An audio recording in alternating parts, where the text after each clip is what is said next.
আসসালামু আলাইকুম, সবাইকে অসংখ্য ধন্যবাদ অনলাইন ক্লাসে যুক্ত হওয়ার জন্য। তোমরা আমাকে ক্লিয়ার শুনতে পাচ্ছ কিনা কমেন্টসে জানাও। তোমরা বসো।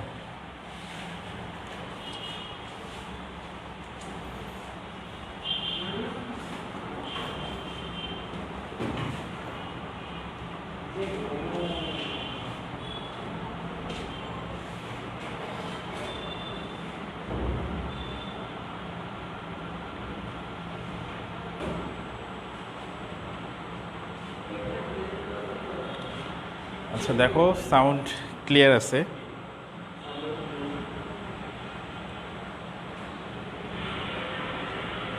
সাউন্ড ক্লিয়ার আছে না?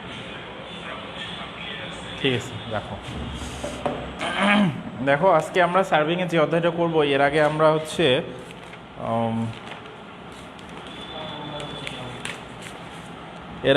হচ্ছে 6 অধ্যায় করছিলাম, ঠিক আছে। আজকে হচ্ছে 7 অধ্যায়। 7 অধ্যায় খুব বেশি ইম্পর্টেন্ট কিছু নাই, ঠিক আছে। তারপর একটু আলোচনা করি। অধ্যায় হচ্ছে 7 অধ্যায়ে খুব বেশি আলোচনা নাই। এখানে বলছে জরিপলিপিতে লিখন প্রক্রিয়া। জরিপলিপিতে লিখন প্রক্রিয়া তোমরা এটা পড়ে নিতে পারবা, ঠিক আছে। এই অধ্যায় নিয়ে আমি খুব বেশি আলোচনা করব না। জরিপলিপিতে লিখন প্রক্রিয়া আর কি, কীভাবে লেখা হয়। আচ্ছা, জরিপ লিপিটা কি সেটা আমি একটু আলোচনা করি, ঠিক আছে। জরিপ লিপি হচ্ছে, এটাকে বলা হচ্ছে ফিল্ড বুক। অর্থাৎ আমরা যখন সার্ভেটা করব, সার্ভে করার সময় আমাদের কিন্তু বিভিন্ন তথ্য কোনো একটা বইয়ে আমাদের লিখে রাখতে হয়, বা খাতায় বলতে পারো, ঠিক আছে। বলা হচ্ছে বই, অ্যাকচুয়ালি বইয়ের ভিতরে তো বই বলতে তো আমরা যেমন এই পড়াগুলো, এই সাবজেক্টগুলো বুঝি, ঠিক আছে। তো এখানে বই হচ্ছে ফিল্ড বুক আর কি, ঠিক আছে। অর্থাৎ মাঠে আমরা যেটা ব্যবহার করি বিভিন্ন তথ্য লিখে রাখার জন্য, ঠিক আছে, সেটাকে বলা হচ্ছে ফিল্ড বুক বা জরিপ লিপি। অর্থাৎ জরিপ লিপিতে হয় কি, আমরা হচ্ছে যে এলাকার জরিপ কাজ সম্পাদন করব, এখানকার হচ্ছে বিভিন্ন তথ্য, গুরুত্বপূর্ণ যে তথ্যগুলো আছে, মানে আমরা যে পরবর্তীতে নকশা বা মানচিত্র তৈরি করব, তার জন্য যে তথ্যগুলো সংগ্রহ করি সেটাই আসলে জরিপ লিপিতে লেখা হয়। অর্থাৎ আমরা বলতে পারি যে বইয়ে লেখা হয় এই তথ্যগুলো, সেগুলোকে বলা হচ্ছে জরিপ লিপি, ঠিক আছে। বুঝতে পারছি? হ্যাঁ, এই বইয়ের ভাষায় যদি বলতে পারো যে শিকল জরিপকালে সরজমিনে প্রাপ্ত মাপযোগ যে বইয়ে লিপিবদ্ধ করে রাখা হয় তাকে বলা হচ্ছে জরিপ লিপি। বুঝতে পারছি? একদম সহজ, ঠিক আছে।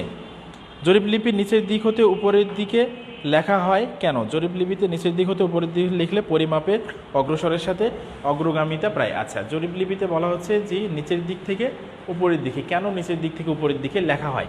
একটা জিনিস চিন্তা করো, তুমি যখন আমি ধরো স্টাফ পার্টটা হচ্ছে নর্মালি আমি যে চেইন সার্ভে করবো, চেইন সার্ভে জন্য আমি যে শিকলটা আমি এখানে এইভাবে ফেলাইলাম, ঠিক আছে।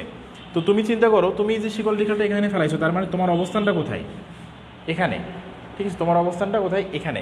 এখন এই জিনিসটা কি, আমি ধরো এখানে একটা গাছ পাইছি, তারপর এখানে একটা ধরো পুকুর পাইছি, ঠিক আছে। তো এই জিনিসগুলো আমি তথ্যগুলো যখন সংগ্রহ করব, তখন আমি কিন্তু এভাবে এর ডিস্টেন্সগুলো লিখে রাখবো, যে এটা হচ্ছে 20 মিটার, এখান থেকে এটা হচ্ছে 50 মিটার, ঠিক আছে। এরকম করে আমি ডিস্টেন্সগুলো লিখে রাখবো। তো এটা দেখো, আমি যদি উপর থেকে ধরি, তাহলে উপর থেকে 20-30 এরকম করে আসার থেকে বা আসলে সুবিধা হবে, নাকি আমি এখান থেকে যদি আমি যাই, যে আগে দেখো আমি এখানে আছি, এখানে অবস্থান করতেছি, তো এখান থেকে আমি হচ্ছে এখানে 20 মিটারে হচ্ছে আমার কি আছে, একটা আমি যদি বলি এটা এখানে একটা গাছ আছে, ঠিক আছে, গাছের কথা যদি বলি, তো এখানে কি আছে, এখানে আমি দেখাই দিলাম যে এখান থেকে এদিকে একটা, ধরো এখানে একটা গাছ আছে, ঠিক আছে। তো আমার দেখো আমি এখান থেকে উপরের দিকে উঠতেছি, তাহলে এটা সুবিধা হচ্ছে না? এই জন্য জরিপলিপিতে আমাদের নিচ থেকে উপরের দিকে উঠলে সুবিধা হয়। আমরা যে কোনো খাতার আমরা কই থেকে শুরু করি? উপর থেকে শুরু করি না? তো এটা একটু ব্যতিক্রম, এখানে নিচ থেকে শুরু করলে আমাদের সুবিধা হবে, ঠিক আছে, এটাই বলা হচ্ছে। তাহলে নিচ থেকে আমরা কেন লেখা শুরু করি? এই কারণে, কারণ আমাদের যে মাপগুলো আছে মূলত মাপের অগ্রসরতা, যেমন আমি এখান থেকে 20 মিটার আসলাম, আবার 30 মিটার আসলাম, আবার 40 মিটার আসলাম, আমার একটা সুবিধা আছে। আর আমি যদি এরকম করে যাই 20-30, আমি যদি উপর থেকে আসি, তাহলে মাপের একটু হলেও ওদিক দিয়ে কম বেশি হওয়ার একটা বিষয় থাকে, বা ওইটা মানে এক কথাই হচ্ছে সাজানো হয় না খুব ভালোভাবে, ঠিক আছে, আর কি। অর্থাৎ মাপযোগের অগ্রসরতা, আমি সামনে আগাচ্ছি, আমার মাপ বাড়তেছে, ঠিক আছে। আমি দেখো এখানে আছি, এখান থেকে নিচের দিকে আসতেছি, বুঝছো, নিচের দিকে আসছি, তখন আমার মাপ কমতেছে। অ্যাকচুয়ালি আমরা যদি এদিকে শিকল রেখা ফেলাই, তো আমরা তো এই পাশ থেকেই শুরু করব, আলটিমেটলি হ্যাঁ উল্টা একটা বস্তু হতো। আমি যদি এখানে আমি যদি এদিক দিয়ে শিকল রেখে ফেলি, আমি এদিকে যাবো, শিকল রেখে ফেলাবো। আমি এখানে শিকল রেখে ফেলাইলাম, আমি এদিক দিয়ে আসবো, ঠিক আছে? কারণ আসলে ওই রকম হয় না। আমরা তোমরা নিজেরাই চিন্তা করো, এটা কিন্তু সোজা, বা এখান থেকে আমি এদিকে যাবো সেটা সোজা। আমি যদি এদিক থেকে আসি, এটা আমার জন্য বাঁকা হচ্ছে, ঠিক আছে? অর্থাৎ আস্তে আস্তে যখন আমি আগাবো তখন আমার কী হবে, আস্তে আস্তে যখন আমি আগাবো আমার হচ্ছে অ্যাকচুয়ালি আমার যে ডিস্টেন্সগুলো আছে, ডিস্টেন্সগুলো আস্তে আস্তে বৃদ্ধি পাবে, ঠিক আছে? এই কথাই বলা হচ্ছে। তো এগুলো বেসিক, এগুলো কখনো আসবে না, ঠিক আছে? জরিপলিপি কেন ব্যবহৃত হয়? বিভিন্ন তথ্য আসলে আমাদের মুখস্থ করে রাখা সম্ভব না, অনেক কিছু লিখে রাখতে হয় গুরুত্বপূর্ণ তথ্য, সেই জন্য আমাদের জরিপলিপি ব্যবহার করা হয়। এগুলো একটু দেখে নিবা। তো আমি সরাসরি আজকে 8 নম্বর অধ্যায়ে চলে যাব। এই 8 নম্বরের অধ্যায়টা অনেক ইম্পর্টেন্ট, ঠিক আছে? অনেক ইম্পর্টেন্ট বলতেও অনেক বেশি ইম্পর্টেন্ট।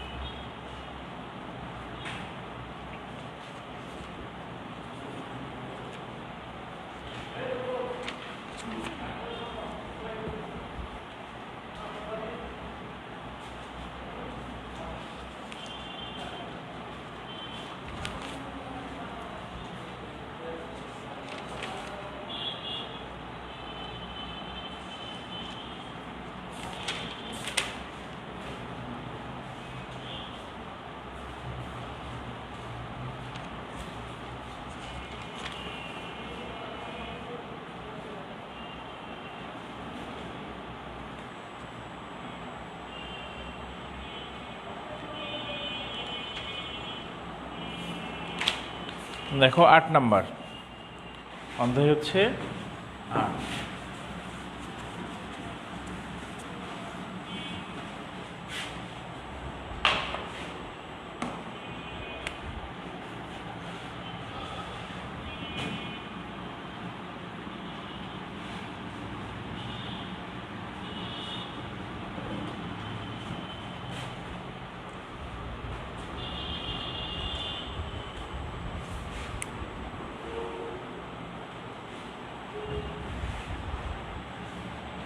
দেখো 8 নম্বর অধ্যায়। 8 নম্বর অধ্যায়ে কী বলা আছে? 8 নম্বর অধ্যায়টা কোনটা নিয়ে? সেটা হচ্ছে শিকল জরিপের পরিমাপে প্রতিবন্ধকতা অতিক্রমণ। শিকল জরিপের পরিমাপে প্রতিবন্ধকতা অতিক্রমকরণ, এটা খুব গুরুত্বপূর্ণ। এখানে বেশ 2-3টা প্রশ্ন আছে, এটা খুব গুরুত্বপূর্ণ, বুঝছো? তোমাদের আসবে, রচনামূলকে আসার সম্ভাবনা খুব কম, কিন্তু সংক্ষিপ্ত হলেও আসবে, ঠিক আছে? তো এই অধ্যায়ের মানে বেসিক যেটা বিষয় সেটা তোমরা নিজেরাও বুঝতে পারছো, যে আমরা যখন জরিপ কাজটা করি বা জরিপ কাজ করার সময় আমাদের হয় কি, অনেক সময় হচ্ছে আমরা অনেক প্রতিবন্ধকতা সামনে পাই। প্রতিবন্ধকতা বলতে কি, যেহেতু আমরা শিকলের সাহায্যে করি, এখন আমাদের আমি যদি বলি আমাদের হচ্ছে এই ইমেজ থেকে আমাদের যে কোডটা আছে, কোডের এই মধ্যবর্তী ডিস্টেন্সটা আমাদের মানে মাপতে হবে। এখন এখানে দেখো আমরা যেহেতু এটা মাপতে চাচ্ছি, কিন্তু সামনে কি পড়ছে, আমাদের যে শ্যামাসুন্দরী খালটা আছে এটা পড়ছে। তাহলে আমরা কি হচ্ছে আর ওই খালের ওইখান থেকে শিকল নিয়ে কি যাওয়া সম্ভব? পানি তো থাকবে, তাই না? খালে তো পানি থাকবে, তাহলে তো ওখানে তো যাওয়া সম্ভব না। তা আমরা যদি এটাকে ছোটো একটা নদী চিন্তা করি, তাহলে আমরা কিন্তু এখানে জরিপ কাজটা করতে পারতেছি না বলতে করা যাবে না তা না। তাহলে এটা আমাদের কিন্তু এই নদীটাই হচ্ছে কি আমাদের একটা প্রতিবন্ধক, তাই না? এটা একটা প্রতিবন্ধক না? তো এই প্রতিবন্ধকতা যে আছে এটা দূর করতে আমাদের কিছু পদ্ধতি আছে। এটা দূর করে আমাদের কি করতে হবে? এটা দূর করে আমাদের জরিপ কাজটা শেষ করতে হবে বা কমপ্লিট করতে হবে। তো এটাই আমরা বিভিন্ন পদ্ধতিতে চাইলে করতে পারবো, ঠিক আছে? সেগুলো কি কি দেখো, শুরুতে আমরা যেটা জানবো সেটা হচ্ছে এই অধ্যায়ে যে প্রশ্নগুলো পড়বা সেগুলো আগে একটু দাগায় নাও, তারপরে হচ্ছে আমি বিস্তারিত আলোচনা করব।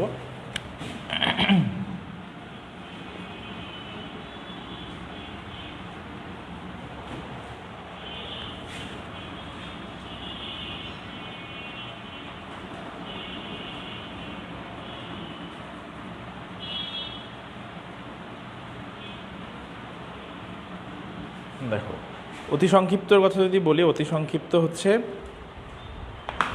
তোমরা পড়বা হচ্ছে দুইটাই আছে, দুইটাই পড়বা,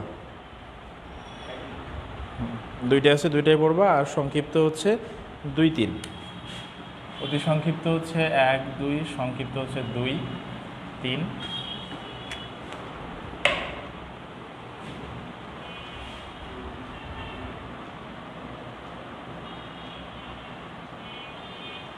তারপরে হচ্ছে 4 নাম্বার আর হচ্ছে 5 নাম্বার। রচনামূলক হচ্ছে 4 আর 5, ঠিক আছে।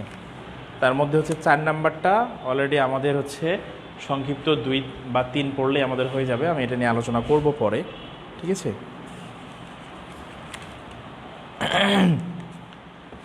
দেখো আমরা আচ্ছা অতি সংক্ষিপ্ত হচ্ছে 1 2, সংক্ষিপ্ত 2 3 আর রচনামূলক 4 5 এই অধ্যায়ে আমরা পড়ব।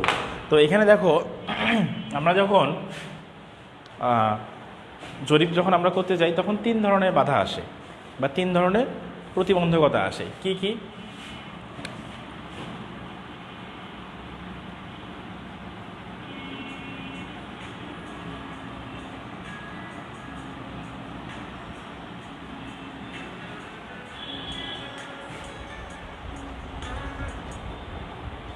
দেখো জরিপ কাজে প্রতিবন্ধকতা, ঠিক আছে।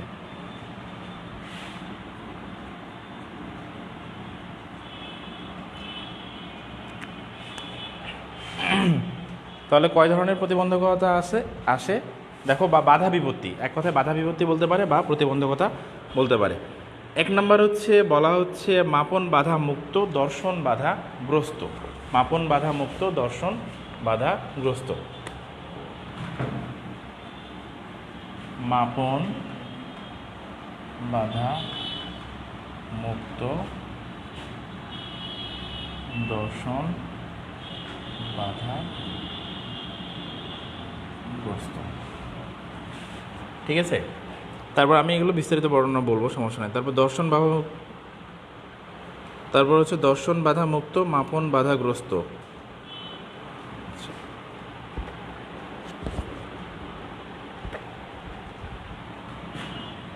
ঠিক উল্টাটা, ঠিক আছে। দর্শন বাধা মুক্ত মাপন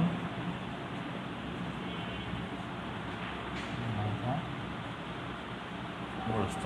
তারপর উভয়ে দর্শন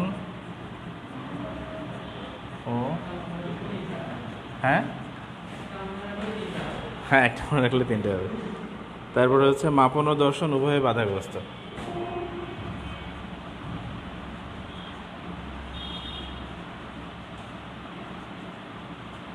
দেখো একটু বোঝার আছে, ঠিক আছে। আসলে কোনটা কি তোমরা নিজেরাই বুঝতে পারবা। তাহলে আমরা দেখলাম আমরা যখন চেইন সার্ভে করব তখন এই 3টা প্রতিবন্ধকতা আমরা ফেস করতে পারি। সেটা 1 নাম্বার বলা হচ্ছে যে মাপন হচ্ছে বাধা মুক্ত, মানে আমরা চাইলে মাপতে পারবো, ঠিক আছে, চাইলেই মাপতে পারবো, কিন্তু দর্শন বাধাগ্রস্ত, অর্থাৎ আমরা দেখতে পাচ্ছি না, ঠিক আছে। বুঝতে পারছো? বলা হচ্ছে যে মাপন বাধা মুক্ত, প্রথমে মাপন বাধা মুক্ত হচ্ছে না, হ্যাঁ মাপন বাধা মুক্ত দর্শন বাধাগ্রস্ত। মাপন বাধা মুক্ত আমরা মাপতে পারবো কিন্তু আমরা দেখতে পাচ্ছি না, দর্শন বাধাগ্রস্ত, ঠিক আছে। এরকম কি হতে পারে? তারপরে দেখো দর্শন হচ্ছে বাধা মুক্ত মাপন বাধাগ্রস্ত, অর্থাৎ আমরা দেখতে পাচ্ছি কিন্তু মাপতে পাচ্ছি না, মানে বাধা পারবো অবশ্যই কিন্তু তুলনামূলকভাবে আমরা সহজেই সেটা পাচ্ছি না বা হচ্ছে না। আর এখানে বলা হচ্ছে 2টাই বাধাগ্রস্ত, ঠিক আছে, 2টাই বাধাগ্রস্ত। তাহলে আমরা যে প্রতিবন্ধকতা নিয়ে আলোচনা করতেছি তার মধ্যে আমাদের শিকল জরিপে এই 3টা প্রতিবন্ধকতা আমাদের আসতে পারে, ঠিক আছে। এগুলো আমাদের ফেস করতে হবে এবং এগুলোর আমাদের সমাধানও আছে, ঠিক আছে। তারপরে বলা হচ্ছে জরিপ লিপি শিকল জরিপে বাধা বিপত্তি বলতে কি বোঝায়? ওই যে আমরা যদি মাপতে না পারি বা আমরা যদি দেখতে না পারি, এগুলো হচ্ছে বাধা বিপত্তি। সেগুলো কি আসতে পারে? যেমন বলা হচ্ছে যে নদী বা কোনো বাড়ি বা কোনো বনভূমি বিষয়গুলো ইত্যাদি জরিপে বাধা বিপত্তি বা প্রতিবন্ধকতা বলা হয়। এগুলোর জন্য শিকল রেখা স্বাভাবিক নিয়মে মাপা যায় না, অর্থাৎ আমরা যেভাবে মাপতে চাচ্ছি এভাবে মাপা সম্ভব হচ্ছে না, ঠিক আছে। তো দেখো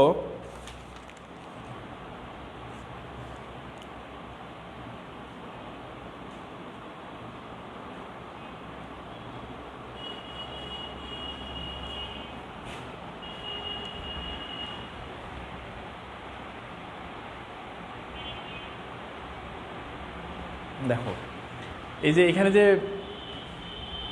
যে প্রতিবন্ধকতাগুলো আছে এগুলো আমরা জ্যামিতিক উপায়ে এগুলো আমরা কি করব? সলভ করব, ঠিক আছে।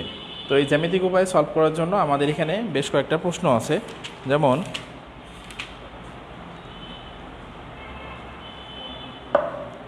দুই নাম্বারটা দেখো, সংক্ষিপ্ত 2 আর হচ্ছে 3, সংক্ষিপ্ত 2 আর 3, ঠিক আছে। তো দেখো, শিকল বা টেপের সাহায্যে কিভাবে নদীর প্রস্থ নির্ণয় করা যায় বা নদীর প্রস্থ নির্ণয়ের যে কোনো একটি পদ্ধতি চিত্রসহ বর্ণনা করো। এখন রচনামূলক 4-এ আসো। দেখো এখানে কি বলা আছে, শিকল জরিপে দর্শন বাধামুক্ত এবং মাপন বাধাগ্রস্ত, তখন পরিমাপে প্রতিবন্ধকতা অতিক্রমের প্রক্রিয়া আলোচনা করো। তো দর্শন বাধা মুক্ত, আমি দেখতে পাচ্ছি কিন্তু মাপতে পাচ্ছি না, আমি দেখতে পাচ্ছি কিন্তু মাপতে পাচ্ছি না, তার মানে দর্শন বাধা মুক্ত, অর্থাৎ দেখতে পাচ্ছি কিন্তু মাপতে পারতেছি না। এই 2 নাম্বারটা এই 2 নাম্বারের মধ্যে পড়তেছে না? তাহলে এই 2 নাম্বারের মধ্যে যেটা পড়তেছে সেটা হচ্ছে, আমরা যদি বলি তাহলে পুকুর হতে পারে বা নদী হতে পারে, ঠিক আছে। তো এখানে দেখো নদীর প্রস্থটাও এইভাবে নির্ণয় করা যেতে পারে। বা আমাদের এখানে বলা আছে যে 4 নাম্বার, রচনামূলক 4 নাম্বারে যদি দেখো যে শিকল জরিপে যখন দর্শন বাধামুক্ত এবং মাপন বাধাগ্রস্ত, তখন পরিমাপে প্রতিবন্ধকতা অতিক্রমের প্রক্রিয়া আলোচনা করতে বলছে, ঠিক আছে। আসলে কিভাবে আমরা ওইটুক অতিক্রম করব, দেখো এই প্রমাণটা আমি তোমাদেরকে বুঝাই দিব, ঠিক আছে।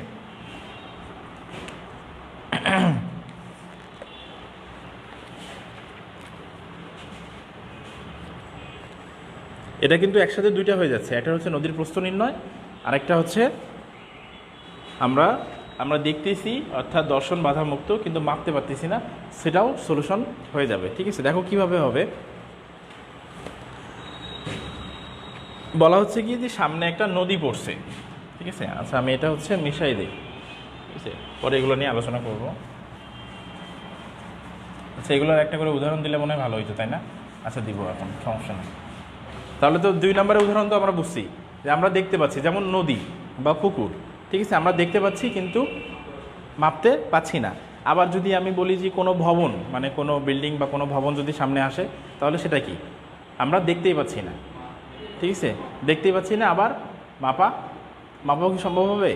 মাপাও সম্ভব হবে না। মাপা সম্ভব হবে সিস্টেমে, যাই হোক সেটা নিয়ে আলোচনা করব। দেখো তাহলে আমরা নদীর প্রস্থ নির্ণয় করবো। ধরো আমাদের মাঝে কোথাও, আমি যদি বলি যে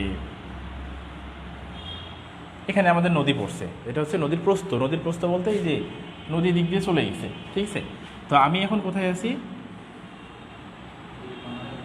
নদীর প্রস্থ আমি বের করব। দেখো প্রমাণের জন্য জ্যামিতিক প্রমাণ তো আগে এগুলো লিখে নিতে হবে। তো এখানে দেখো আমরা যদি বলি যে এটা হচ্ছে আমাদের শিকল রেখা, ঠিক আছে, এটা হচ্ছে আমাদের শিকল রেখা। শিকল রেখাকে বলা হচ্ছে যে PQ একটা শিকল রেখা নদী দ্বারা বাধাগ্রস্ত, শিকল রেখাটা বলা হচ্ছে PQ। তো এটাকে আমি পিউ ধরলাম, এটা হচ্ছে কিউ ধরলাম, ওকে। PQ একটা শিকল রেখা নদী দ্বারা বাধাপ্রাপ্ত, এই যে এখানে কি হয়েছে, নদী দ্বারা বাধাপ্রাপ্ত হয়েছে।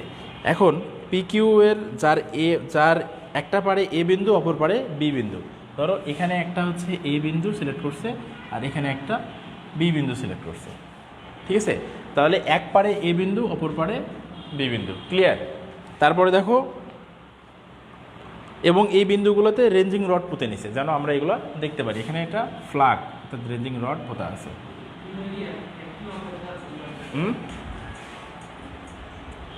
বুঝি নাই, রেঞ্জিং রডগুলো একই মাপের কিনা?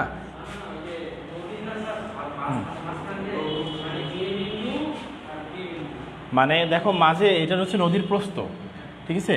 আমরা এটা কল্পনা করতেছি যে PQ হচ্ছে একটা শিকল রেখা, আমরা এই প্রস্থ আমরা একবারে এই নদীর উপর দিয়ে ফেলাই দিচ্ছি, মানে এরকম কল্পনা করতেছি। আসলে কি এর মধ্যে দিতে পারবো না, আমরা এটা কল্পনা করছি, কারণ আমরা এই যে এখান থেকে ডিস্টেন্সটা বের করব বা এখান থেকে এই ডিস্টেন্স বের করব, এটা জ্যামিতিক একটা প্রমাণ, ঠিক আছে। এটা হচ্ছে শিকল রেখা নদী, মানে আমি শিকল রেখা ফেলে দিছি, মাঝে হচ্ছে নদী আছে, ঠিক আছে। নদীর প্রস্থটা হচ্ছে মাঝে শিকল রেখা ওই পাশে দিছি, এই পাশেও দিছি, দিয়ে বলা হচ্ছে এটা শিকল রেখাটা হচ্ছে PQ এবং এটা হচ্ছে A বিন্দু আর এটা হচ্ছে B বিন্দু। একটা নদীর এই পাশে, একটা নদীর ওই পাশে, বুঝতে পারছো? একটা নদীর এই পাশে, একটা নদীর ওই পাশে। এখন এখানে রেঞ্জিং রড আমরা পুঁতে দিলাম যেন আমরা দেখতে পারি, ঠিক আছে। রেঞ্জিং রড আমরা পুঁতে দিলাম। এখন এরপর কি করতে হবে, রেঞ্জিং রড পুঁতে দিলাম আমরা এটা চিহ্নিত করার জন্য, ঠিক আছে। তারপরে দেখো এ পারের A বিন্দুতে AC একটা লম্ব টানি, অর্থাৎ এই যে এই পারের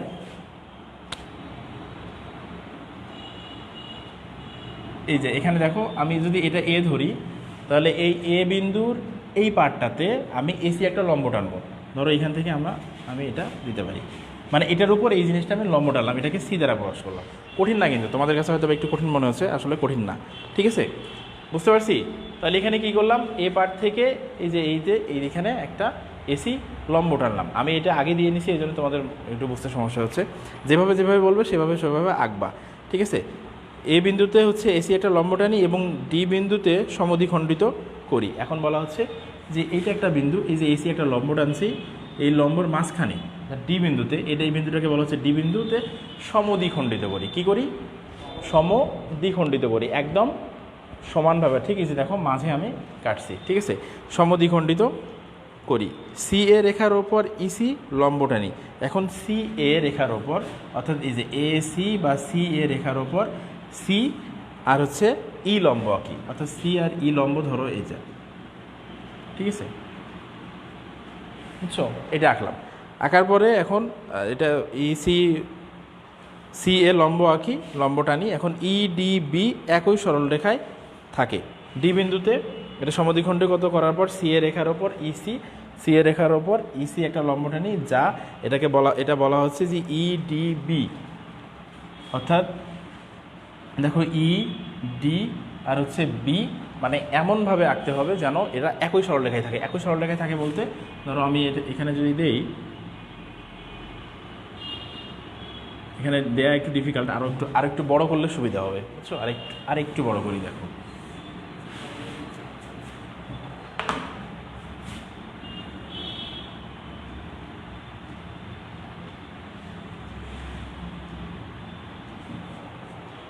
বেশি বড় হয়ে গেল, তাই না?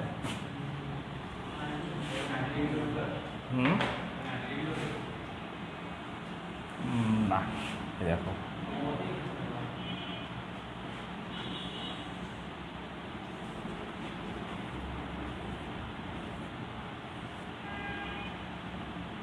এগুলো পরে দিই।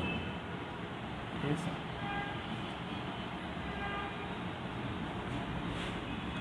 এ সি আর এই মধ্যবিন্দুটা হচ্ছে ডি। ঠিক আছে, তারপরে একটু বাঁকা হয়েছে, তাই না? দেখো তোমরা হয়তো বা অনেকে বোঝো নাই। ঠিক আছে, আর এদিকে এটা এতখানি হলো, আবার এদিকে এটা এতখানি হলো, এটা একটু তোমাদের বুঝতে একটু সমস্যা হতে পারে, স্বাভাবিক। এখানে দেখো, মানে এটা যে মূল থিম, আমি শুরু থেকে বলতেছি, তোমরা একটু বুঝবা। চিত্রটা চাইলে তোমরা আগে আর্ট করে নিতে পারো, কারণ জ্যামিতির আমরা যে প্রমাণ করছি চিত্রগুলো আমরা কিন্তু আগে আর্ট করি। তো এখানে বলা হচ্ছে যে পি কিউ একটা শিকল রেখা, এটার এ আর বি দুইটা বিন্দু, যেটা নদীর এক পাড়ে অবস্থিত আর আরেকটা অপর পাড়ে অবস্থিত। তাহলে পি কিউ শিকল রেখার একটা হচ্ছে নদীর এ পাড়ে হচ্ছে এ বিন্দু, অপর পাড়ে হচ্ছে বি বিন্দু, এবং ঠিক আছে, এবং এ আর বি এই দুটা পয়েন্টে আমাদের রেঞ্জিং রড পুঁতে ফেলতে হবে। ঠিক আছে, রেঞ্জিং রড পুঁতছি। পোতার পরে দেখো এই পি কিউ, অর্থাৎ পি এ এই পারে, নদীর এই পারে এ এর সমান্তরালে আমাদের একটা সি লম্ব আঁকতে হবে। কার উপর? পি এর উপর এসি একটা লম্ব আঁকতে হবে। এসি একটা লম্ব আঁকছি, লম্ব বলতে এগুলোর মান কত করে হবে? অবশ্যই 90 ডিগ্রি হতে হবে। ঠিক আছে, ওকে, ওটা কিন্তু ওইখানে বইয়ে দেখানো আছে। তো আমি এখানে লম্ব আঁকলাম, লম্ব আঁকার পর এখানে আসছি। এখন এখান থেকে এই ঠিক এ আর সি এর মধ্যবিন্দু সিলেক্ট করতে হবে। মধ্যবিন্দু কি? মধ্যবিন্দু হচ্ছে ডি।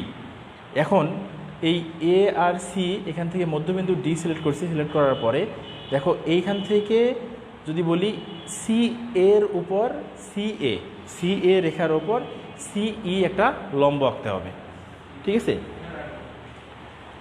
এই যে সি, এখন আমরা এখানে আসছি না, আমরা মধ্যবিন্দু সিলেক্ট করছি। তারপরে কি সি এ থেকে এই সি এ রেখার উপর সিই একটা লম্ব আঁকতে হবে। এই যে লম্ব আঁকছি, ঠিক আছে। লম্ব আঁকা মানে কি? এই যে 90 ডিগ্রি। ঠিক আছে, এখানে লম্ব আঁকছি। ওকে, তো এখানে যখন আমরা লম্ব আঁকলাম, এখন ওরা বলতেছে যে এটা কিন্তু ই, কারণ আমার লম্ব যতক্ষণই আসে তুমি সেটা দিবা। এটা হচ্ছে ই। ঠিক আছে, এই পয়েন্টটা হচ্ছে ই, এটা এখানে না দিয়ে এখানে দাও। ঠিক আছে, এটা হচ্ছে ই। এখন এখানে আমি এটা কেন দিলাম? এখন এখান থেকে ওরা বলতেছে যে ই ডি আর হচ্ছে বি কি, ই ডি আর বিটা কি একই সরলরেখায় থাকবে। এই সেই একই সরলরেখায় আঁকার জন্য আমার এটা একটু কষ্ট করা লাগছে আর কি, ঠিক আছে। যদিও এটা আরেকটু বাড়াই দাও, এখনও অ্যাঙ্গেল হয়নি, ঠিক আছে। এখন কি হয়েছে? এখন অনেকটাই হয়েছে, ঠিক আছে। তোমরা একটু স্কেল দিয়ে করবা, এগুলো কিন্তু তোমাদের জন্য প্রয়োজনে আগে এটা এঁকে নিবা, তারপরে এরকম করে দিবা, ঠিক আছে। হ্যাঁ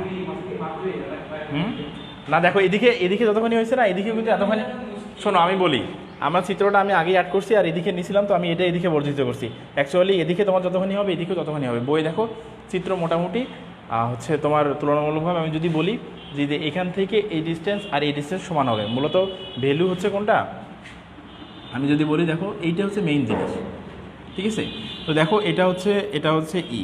এখন তোমরা বুঝতেছো যে আমি সি অর্থাৎ সি এর ওপর সিই একটা লম্ব আঁকছি, এবং ই অর্থাৎ এই পয়েন্ট আর এই পয়েন্ট কি হবে, একই সরলরেখায় থাকবে। তাহলে ই ডি আর বি একই সরলরেখায় থাকবে। এবং যেটা বোঝাতে চাচ্ছি আমি সেটা হচ্ছে, দেখো যেহেতু এটা এমনভাবে আঁকছি, অর্থাৎ এখান থেকে এই ডিস্টেন্স যা হবে, এখান থেকে এই ডিস্টেন্সও সেম হবে। মূলত হচ্ছে এইটা হচ্ছে প্রমাণ, বুঝছো? বোঝো? অর্থাৎ এই যে সিই এটা যে সিস্টেমে আঁকছি, আঁকার পরে দেখো এটাকে আমি সমান একটা ভাগে ভাগ করছি, সেটাকে বলতেছি ডি।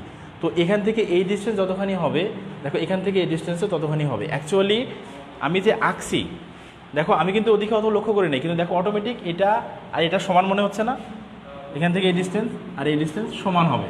তুমি যেভাবে আঁকো না কেন এটা তোমাদের সমান হবে, কারণ তুমি যদি লম্ব নাও তাহলে যে একটা সিম্পল একটা বিষয়, ঠিক আছে। তুমি যে মাঝের একটা বিন্দু যদি সিলেক্ট করো, যদি তুমি সিলেক্ট করো, তাহলে এখান থেকে তুমি যদি বলো যে এটা আমার সমান করতে হবে, তাহলে তোমার অ্যাকচুয়ালি আসবে কীরকম, ঠিক আছে, এরকম না? দেখো এইটা আর এখান থেকে একটু দেখো সেম হবে, একটু দেখতে এরকম হচ্ছে, কিন্তু তোমরা যখন স্কেল দিয়ে আঁকবা তখন কিন্তু এটা সমান হবে। আমাদের কথা হচ্ছে যদি সমান হয় তাহলে এখান থেকে এটা হচ্ছে 20 মিটার, তাহলে এখান থেকে পুরোটাই কত, 20 মিটার, এটাও 20 মিটার। তাহলে এখান থেকে এটা যদি 20 মিটার হয়, তাহলে দেখো এখান থেকে এটাও আমাদের 20 মিটার। তার মধ্যে আমাদের এখান থেকে একটু মান আমাদের জানা আছে, এখান থেকে একটু জানা আছে, দুই পাশে যোগ করে 20 থেকে বিয়োগ করবো, তাহলে কি আমি এখান থেকে একটু পাবো না? পাবো কিন্তু, ঠিক আছে। কিন্তু এখানে একটা বিষয় আছে, এটা পাওয়ার জন্য কি করতে হবে? দেখো এটা হচ্ছে 90 ডিগ্রি, এটা হচ্ছে আমাদের ভূমি, আর এটা হচ্ছে আমাদের অতিভুজ। জ্যামিতিক উপায়ে আমরা চাইলে এই মানটা বের করতে পারবো, ঠিক আছে। মূলত প্রমাণ হচ্ছে এটাই। তোমাদের কাছে হয়তো বা কঠিন লাগতেছে। আমাদের শুরুতে কি করতে হবে, আমাদের এটা কিন্তু যদি নদী দ্বারা বাধাপ্রাপ্ত হয়, ঠিক আছে, নদী দ্বারা যদি বাধাপ্রাপ্ত হয় তাহলে কিন্তু আমাদের এটা রচনামূলক আসতে পারে। যদি নদী দ্বারা বাধাপ্রাপ্ত হয় তাহলে আমরা এই পদ্ধতিতেই এটা আমরা বের করতে পারবো। দেখো আমরা কিন্তু কাজটা কমপ্লিট করলাম। আমার কথা হচ্ছে আমরা জরিপ কাজ করব, অর্থাৎ এখান থেকে একটু আমাদের লাগবেই তো, তাই না? এখান থেকে একটু লাগবে না? আমরা এই পুরোটার দৈর্ঘ্য কত সেটা বের করবো। তাহলে আমাদের কি করতে হচ্ছে, প্রথমে পিকিউ একটা শিকল রেখা কোথায় ফেলবো, পিকিউ একটা শিকল রেখা আমরা নদীর আড়াআড়ি বা প্রস্থ বরাবর আমরা বসাই দেবো। আমরা ধরে নিব আর কি যে পিকিউ হচ্ছে একটা শিকল রেখা, যার এ বিন্দু নদীর এক পাশে, অপর বিন্দু নদীর অপর পাশে অবস্থিত। যদি বলো যে পি এর পাশে এ বিন্দু আর কিউ এর পাশে বি বিন্দু আছে, এটাও বললে হবে। তাহলে এই যে দুইটা বিন্দু সিলেক্ট করছো, নদীর এপার আর ওই পারে, এগুলোকে আমাদের রেঞ্জিং রড দিয়ে চিহ্নিত করতে হবে। চিহ্নিত করার পর কি করতে হবে, চিহ্নিত করার পর এইখান থেকে এই পি এর ওপর হচ্ছে এসি লম্ব আঁকবো, ঠিক আছে। এসি লম্ব আঁকবো বলতে এই যে 90 ডিগ্রি লম্ব তো আমরা এইভাবে আঁকি না, আমরা এই যে এরকম করে আঁকি, ঠিক আছে। ওটা আর জ্যামিতি ওইভাবে আঁকা দরকার নাই, এটা নিয়ে এত জাস্ট কলম দিয়ে আমি যেভাবে আর্ট করছি তোমরা এইভাবে আর্ট করলেই আনাম, ঠিক আছে। এবং যেভাবে আর্ট করছো সেটাই হলে লিখতে হবে। তাহলে সি এ কী করবো, সি এ আমরা লম্ব আঁকলাম, লম্ব আঁকার পর সি এর মধ্যবিন্দু সিলেক্ট করবো, সি এর মধ্যবিন্দু হচ্ছে ডি, ঠিক আছে। তারপরে কি করব, সি এ এই রেখার ওপর আবার সিই লম্ব আঁকবো। লম্ব আঁকার পর এমনভাবে লম্বটা আঁকবো যেন ই ডি আর হচ্ছে বি একই সরল রেখায় থাকে। তাহলে এখান থেকে এই ডিস্টেন্স যতখানি, এখান থেকে এই ডিস্টেন্স যতখানি, সো অনায়াসে আমরা একটু বের করতে পারবো, এই আর কি, ঠিক আছে। এটাই কিন্তু এখানে বলা আছে, ঠিক আছে। তাহলে দেখো বলছি একই সরলরেখায় থাকে, সুতরাং সিই ইকুয়াল হচ্ছে এ বি। এখানে বলা হচ্ছে সিই ইকুয়াল হচ্ছে এ বি, ঠিক আছে। সিই ইকুয়াল হচ্ছে এ বি, অতএব সিই সরাসরি মাপা যায়। সিই দৈর্ঘ্য হচ্ছে নদীর প্রস্থ। দেখো লাস্ট ফিনিশিং দেখো আমি বলি, এই দেখো লাস্ট ফিনিশিং লাস্ট ফিনিশিং হচ্ছে যেটা, সেটা হচ্ছে এই যে এখান থেকে এটা কি হবে, সেম হবে, এখান থেকে এটাও সেম হবে, দুটাই সমান হবে। এখন সমান যদি হয় আমাদের তো নদীর প্রস্থ বের করতে হবে। আমরা এই যে পয়েন্টগুলো ধরে নিছি, কারণ আমরা এই পাশে আর এই পাশের কথা বলছি, যদিও আমি নদী থেকে একটু ডিস্টেন্স রাখছি, অ্যাকচুয়ালি এখান থেকে এটাই কিন্তু আমাদের নদীর প্রস্থ। তো এখন দেখো আমাদের আমরা কিন্তু ওদিকে আসলে যাইতে পারিনি, অ্যাকচুয়ালি ওদিকে যাইতে পারি নাই, কিন্তু আমরা দেখলাম জ্যামিতিক প্রমাণে আমরা ওদিকে অলরেডি চলে গেছি। তার মানে এটা সমান হচ্ছে এটা, আর এটা সমান হচ্ছে এটা, তাই না? তাহলে এটাই তো আমাদের বের করতে হবে, এটাই তো নদীর প্রস্থ। তাহলে আমাদের কি, কিন্তু এটা কিন্তু আমরা এখান থেকে এটা সরাসরি মাপতে পারবো না, তাই এটা তো আমরা নদীর এই পাশে আছি, সো এটা কিন্তু আমরা সরাসরি মাপতে পারবো। তাহলে এটা সমান যদি এটা হয় আর এটা সমান যদি এই নদীর প্রস্থ হয়, তাহলে এটাই তো নদীর প্রস্থ। তাহলে আমরা যদি এটা মাপি তাহলে নদীর প্রস্থ কত? তাহলে এই এ বি একই কথা, এই জন্য বলা হচ্ছে সিই সমান হচ্ছে এ বি। আমাদের লাগবে অ্যাকচুয়ালি কি, এ বি লাগবে, কারণ নদীর এক পারে হচ্ছে এ, অপর পারে হচ্ছে বি, মধ্যবর্তী ডিস্টেন্স তাহলে আমরা বের করতে পারবো না। তাহলে সিই সমান হচ্ছে এ বি, অর্থাৎ নদীর প্রস্থ যদি বলি তাহলে সিই সমান হচ্ছে এ বি সমান হচ্ছে নদীর প্রস্থ। ক্লিয়ার? বুঝছো কঠিন কি তোমার, কি আহসান হাবিব? হ্যাঁ বুঝছো কঠিন লাগছে? আরেকবার একটু নিজেরা একটু দেখবা, দেখলে হয়ে যাবে, বুঝছো?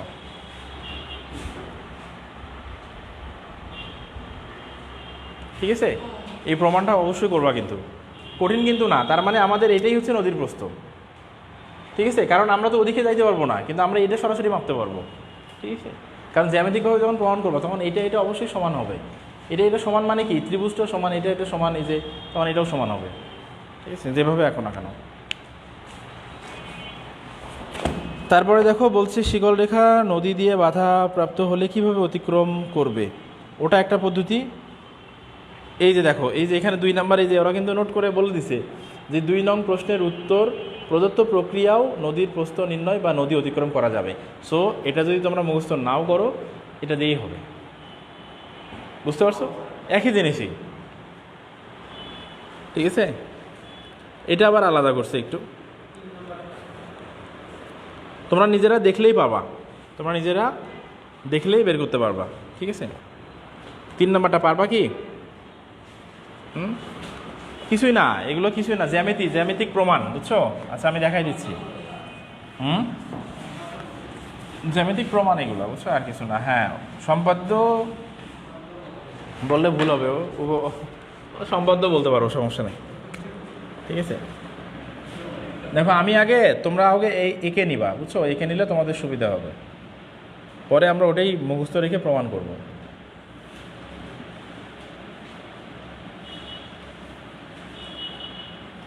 আমি অ্যাকচুয়ালি এখানে ফাঁকা দেখাচ্ছি, কিন্তু অ্যাকচুয়ালি এরকম ফাঁকা থাকে না, নদীর ঠিক পাড়েই দিচ্ছি, ওইখান থেকে ওটা মাপতেছি, এই আর কি।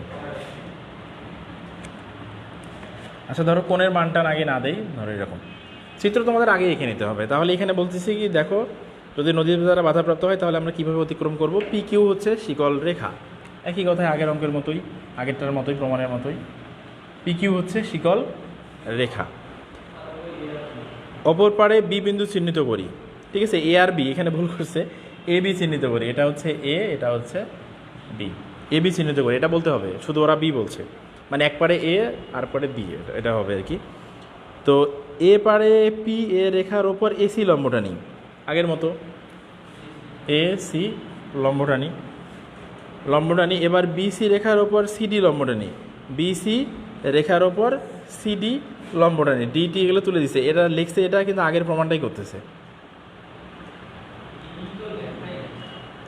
এখানে বিসি রেখার ওপর ডি লম্বটা নিই, এখানে ওটা দেখায়নি, এই যে বিসি রেখার ওপর এটা যদি একটা রেখা হয়, ডি একটা লম্বটা নিই, এটা এখানে দেখায়নি এভাবে, ঠিক আছে? বিসি রেখার ওপর সিডি লম্বটা নিই, ঠিক আছে?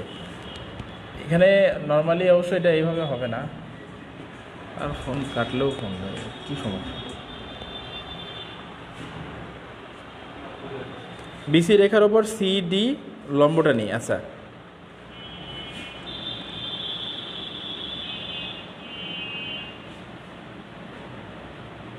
এটা এখানে যেভাবে দিছে এই প্রমাণটা মনে হয় ভিতরে আছে, কিন্তু এখানে ভুল আছে একটু।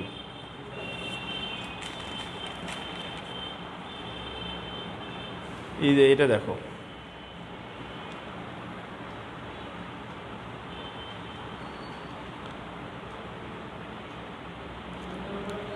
ডি হচ্ছে এই যে এখানে আঁকছি তো এখানে, আচ্ছা এখানে 90 ডিগ্রি কি বোঝা যায় তোমাদের? একটু বাঁকা হয়েছে তাই না? একটু বাঁকা হয়েছে, বেশি বাঁকা হয়নি। আচ্ছা এই যে এই বলা হচ্ছে কি বিসি রেখার উপর লম্ব টানি, ঠিক আছে? তো লম্ব আমরা চাইলে কিন্তু এটার উপর এদিকেও টানতে পারতাম, কিন্তু এদিকে তো আমার দরকার নাই, দরকার আছে কি আমার এদিকে দরকার। তো এখান থেকে এটা এমনভাবে টানবো যেন এটা 90 ডিগ্রি হয়, ঠিক আছে? তাহলে দেখো,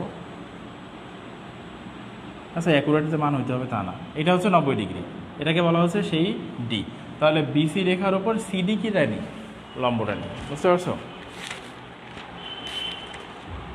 বিসি রেখার ওপর সিডি লম্ব টানি যা শিকল রেখাকে ডি বিন্দুতে ছেদ করে। এখন এখানে এ বি সি আর A D C, A B C আর এ ডি সি সদৃশ্য ত্রিভুজের কথা বলা হচ্ছে। যদি সদৃশ্য ত্রিভুজ হয় তাহলে এ বি বাই এসি, তাহলে বলা হচ্ছে এ বি বাই এসি সমান হচ্ছে AC by AD, AC by AD. দেখো এটা কীভাবে হলো? যদি ত্রিভুজ সদৃশ্য হয়, যদি ত্রিভুজ সদৃশ্য হয়, যদিও এখানে মানে একই ত্রিভুজ না কিন্তু সদৃশ্য ত্রিভুজ। সদৃশ্য বলতে কি দেখতে একই রকম, ঠিক আছে? এটা একটা আর এ পাশে একটা আছে, ঠিক আছে? এটা একটা। তো আমি যখন এদিকে একটু ঘুরাই দেবো তখন এটাও দেখো কী হবে, এরকম হবে, এরকম হবে। মানে একে যদি আমি একটু উল্টাই দিই এদিকে এরকম হবে না? দেখো এটাকে উল্টাই দিলে কিন্তু এরকম হচ্ছে। তাহলে কোথায় কোথায় পড়তেছে? এইটা এটার উপর পড়তেছে, এটা এটার উপর পড়তেছে এবং এটা এটার উপর পড়তেছে, ঠিক আছে? তো সবগুলো নেয়ার আসলে আমাদের দরকার নেই, ঠিক আছে? আমাদের অ্যাকচুয়ালি যেটা বের করতে হবে সেটা নিলেই হবে। আমাদের এ বির মানের কথা বলতেছে যে আমাদের অ্যাকচুয়ালি কী দরকার। আমরা একটু আগেও দেখলাম যে আমরা এখান থেকে একটু নির্ণয় করব। সো আমাদের এ বি বের করতে হবে, তাই না? এ বি বের করতে হবে না? এ বি তো নদীর প্রস্তরেই, ঠিক আছে? বা নদী দ্বারা বাধাপ্রাপ্ত হয়েছে, মানে ওটা অতিক্রম করতে হবে, তো এ বি বের করতে হবে। তাহলে আমরা যদি এ বি বের করতে চাই তাহলে আমাদের কী করতে হবে? তুলনামূলকভাবে আমরা যদি যেহেতু এগুলো হচ্ছে লম্ব অঙ্কন করছি সমকোণী ত্রিভুজ, সো এটাও থাকবে এটাও থাকবে, ঠিক আছে? এটা আর কি। তো দেখো এখানে হ্যাঁ ডিসি, ডিসি বলতে কি 90 ডিগ্রি বলতে এই যে ডিসির ওপর সিডি লম্ব আঁকছো তাহলে তো এটা 90 ডিগ্রি। মানে কি এই যে এটার ওপর তোমরা কি এই যে লম্ব আঁকছো, ঠিক আছে? এরকম বাঁকা করা আছে তো কোনো সমস্যা নেই, বাঁকা করে হলো কি লম্ব হবে না? এই যে বিসির ওপর হচ্ছে যদি বলি এটা হচ্ছে বি, এটা হচ্ছে সি, বিসির ওপর সিডি লম্ব আঁকতেই পারি। তাহলে এখান থেকে এটা হচ্ছে 90 ডিগ্রি, কিন্তু এখান থেকে এটুকু তো 90 ডিগ্রি না, ঠিক আছে? এটা আর কি।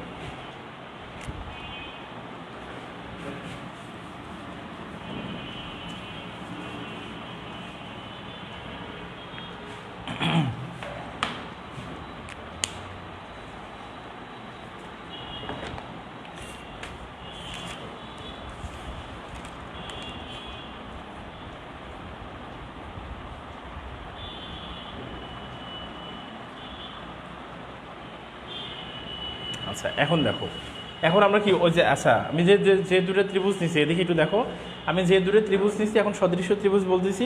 সো আমি বললাম যেটা যে এই রেখাগুলো আমরা সমান বলতে পারি।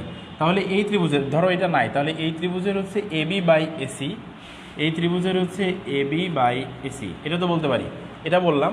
তাহলে এই ত্রিভুজের কী নিব? এই ত্রিভুজের তোমরা নিজেরা একটু চিন্তা করো, আমি যখন এটাকে উল্টাই দিব তখন আমার এটা পড়বে কার উপর?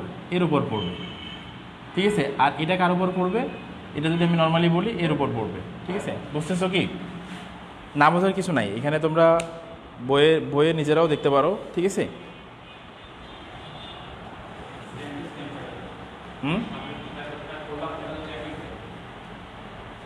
তোমরা আমার মনে হয় তোমরা বুঝতেছো না, আমি বলি একটু। এখানে একটু দেখো, আমি আচ্ছা ত্রিভুজটা লিখি, ধরো এই ত্রিভুজটা লিখবো, তাহলে এটা কি এ বি সি, তাহলে এটা হচ্ছে এ বি সি, বুঝছো? আর এই ত্রিভুজটা কি? এই ত্রিভুজটা হচ্ছে এ ডি আর হচ্ছে সি, এটা বুঝছো? কারণ এই যে একটা ত্রিভুজ, এই যে পুরোটাই একটা ত্রিভুজ, এটাকে দুটো ভাগে ভাগ করছি, এটা একটা অংশ এটা একটা অংশ, তাহলে এ বি সি একটা আর এ ডি সি একটা। এই ত্রিভুজটাকে সদৃশ্য ত্রিভুজ বলা হচ্ছে। সদৃশ্য ত্রিভুজ বলতে কি? আমরা সদৃশ্য ত্রিভুজ বলতে আপেক্ষিকভাবে ধরে নিব যে এগুলো হচ্ছে সমান। সমান বলতে কে কার উপর পড়তেছে।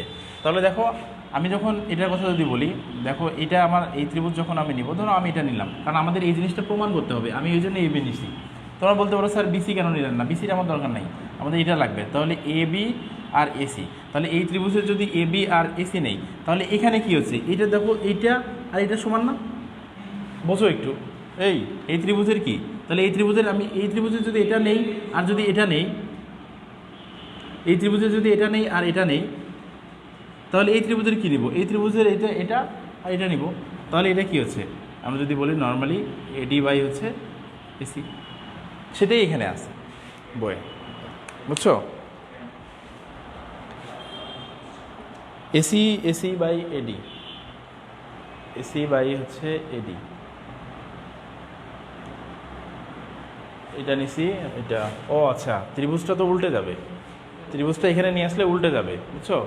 উল্টে যাবে বলতে আমরা হচ্ছে দেখো এ বির এখানে আমরা যদি নর্মালি বলি এই ত্রিভুজটা কিন্তু উল্টে যাবে, মানে সদৃশ্য বলতে আমাদের নর্মালি যেটা বোঝাচ্ছে সেটা হচ্ছে এটা কিন্তু উল্টে যাবে, তখন এখানে হবে এসি আর হচ্ছে এডি, ঠিক আছে?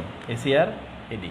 তাহলে আমাদের বের করতে হবে কি, আমাদের এ বির মান বের করতে হবে। তাহলে এ বি সমান কী আসতেছে, এ বি সমান আমরা যদি বলি এ বির মান বের করবো, তাহলে এ বি সমান কী আসবে, এ বি লাগবে না আমাদের, তাহলে এসি স্কোয়ার বাই হচ্ছে এডি, ঠিক আছে? তোমাদের কাছে এটা এগুলো কঠিন না, তোমাদের মানে তোমরা কেন বুঝতেছো না আমি জানি না, কিন্তু এগুলো কঠিন না, কিন্তু জাস্ট জ্যামিতিক প্রমাণ, ঠিক আছে? এই আর কি।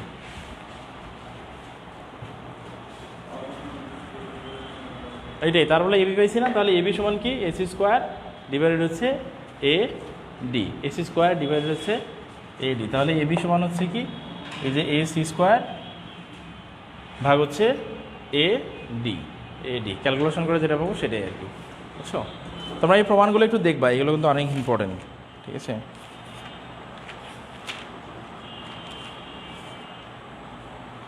বুঝছো? এই প্রমাণগুলো পড়বা, এই অধ্যায় শেষ। এরপরে হচ্ছে 9 অধ্যায় আমরা করবো না মিডের জন্য, কারণ যে অধ্যায়গুলো আছে মিডের জন্য আমাদের এগুলো করলেই হবে, বুঝছো? তোমাদের মিড টার্ম পরীক্ষা হবে হচ্ছে 25 তারিখ থেকে শুরু হবে, ঠিক আছে? 25 তারিখ থেকে মিড টার্ম, 25, এক সপ্তাহ, শনিবার থেকে একবারে বৃহস্পতিবার পর্যন্ত।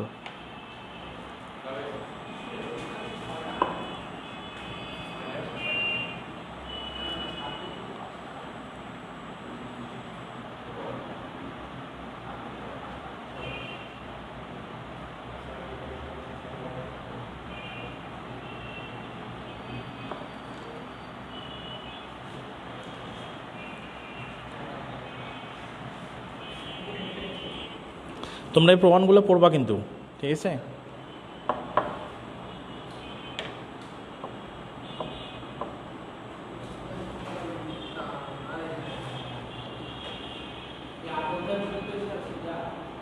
হুম, 8 অধ্যায় পর্যন্ত মিড হবে।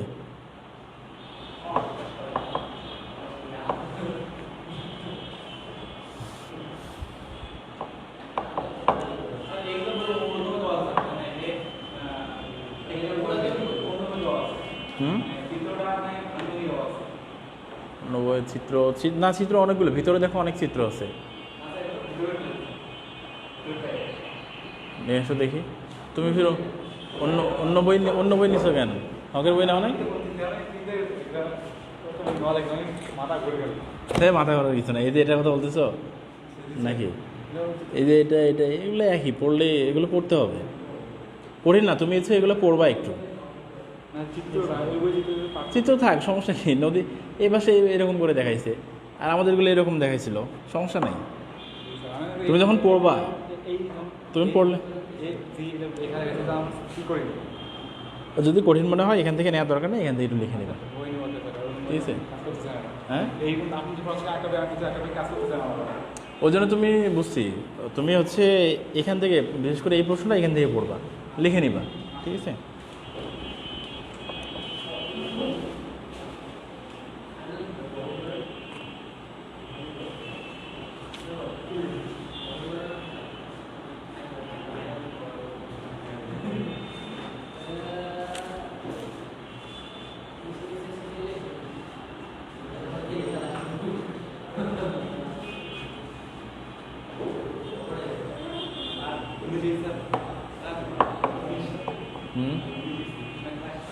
ও লাইভ চলতেছে, এটা দাঁড়াও, যাই হোক, আচ্ছা দেখো আজকের ক্লাস এই পর্যন্তই, ঠিক আছে? লাইভ চলতেছে, আমি ভুলেই গেছি। আর তোমরা সবাই সশরীরে এসে ক্লাস করার চেষ্টা করো, ঠিক আছে? যেহেতু ক্লাস তোমাদের শুরু হয়ে গেছে, অনলাইন ক্লাস হয়তো বা আমরা খুব তাড়াতাড়ি বন্ধ করে দেবো, ঠিক আছে? অনলাইন ক্লাস বন্ধ করে দেবো, বুঝছো? তোমাদের এখন টাকা হয়েছে তো, তোমরা তারপরেও আসো না, ঠিক আছে? না, অনেকেই আসে না, এই অনলাইন ক্লাস বন্ধ করে দিব, তখন বুঝতে পারবে। তোমরা সবাই ভালো থাকো, সুস্থ থাকো, ইনশাল্লাহ দেখা হবে পরবর্তী ক্লাসে। আল্লাহ হাফিজ।